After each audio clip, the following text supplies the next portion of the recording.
in the Muslim family structure, it is unheard of, or very rare at least, for there to be single parent families. It is very rare for a woman to be living by herself. Rare. Happens, but it's rare. But it's the reality in our normal couple families. Because the husband is like as if he was absent. And so therefore the families have turned into one-parent families. Because the fathers have not stood up and not dealt with the responsibility of tarbiyah for their children. And our children and our youth are going to destruction.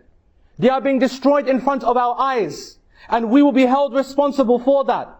And as a pathetic attempt to try and fix this problem, we throw the youth to the masjid, or to the madrasa as we call it, a couple of hours after school every day, in some magic attempt to try and rectify the spiritual condition of our families and children.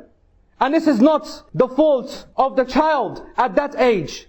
And it is not the fault of the masjid to try and resolve it. The masjid is there for ta'leem. Ta'leem and not tarbiyah. And ta'leem means to teach. We go to the madrasa. And again, as I said before, the masjids never, ever taught the children.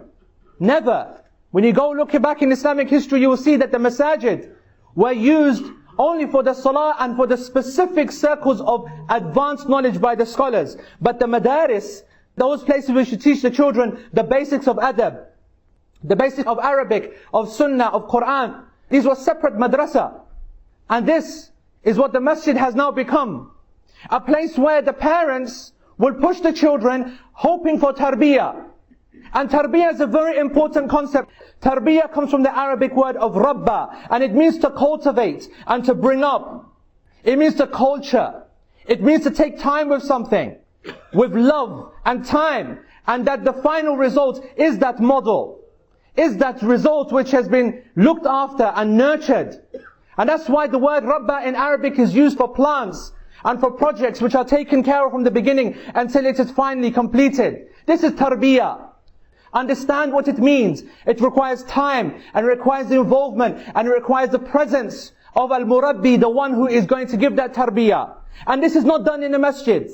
This is not done by the muallim, because all the muallim, the teacher, can do is to give ta'aleem, just pass on knowledge. But passing on knowledge is like putting data into a child's head. If the child does not understand the system and the adab of the system, and does not know how to behave, that knowledge, what difference will it make to that child? How is it possible that parents are complaining about the lack of youth activities and the lack of programs for their 14, 15, 16-year-old children, when for the first 10 years they have neglected their childhood completely? What miracle are they expecting to a child who has no interest in Islam and its sciences and its system and its adab, that suddenly at 11 and 12 and onward into the teenage years, it is suddenly going to be some incredible transformation? What is this ummah thinking of?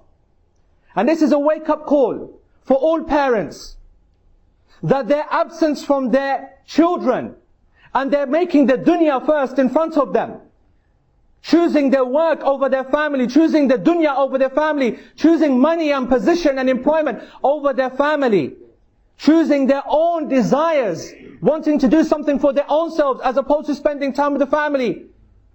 This prioritization will lead to the destruction of the youth of our community. Because no matter what the masajid do, no matter how many volunteers give up their time, and that's what they do, they're volunteers, to try and provide services from the masjid, whether sports activities or other activities, in a desperate attempt to try and save your children.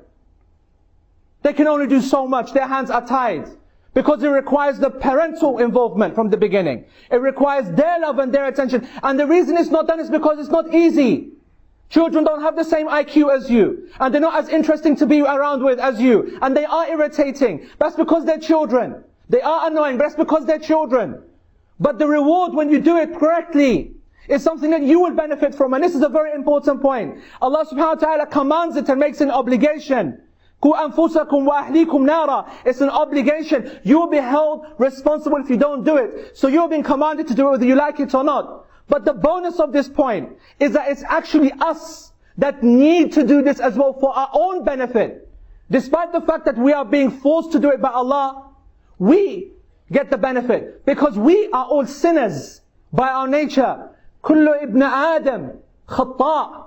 All of the son of Adam are people who make mistakes. They are sinners. وَخَيْرُ الْخَطَّائِينَ التَّوَّابُونَ. But the best of those who make mistakes are those who turn back to Allah. And turning back to Allah means realizing that we have to make that change ourselves. That we have to put that effort in with our children. We have to give them our time.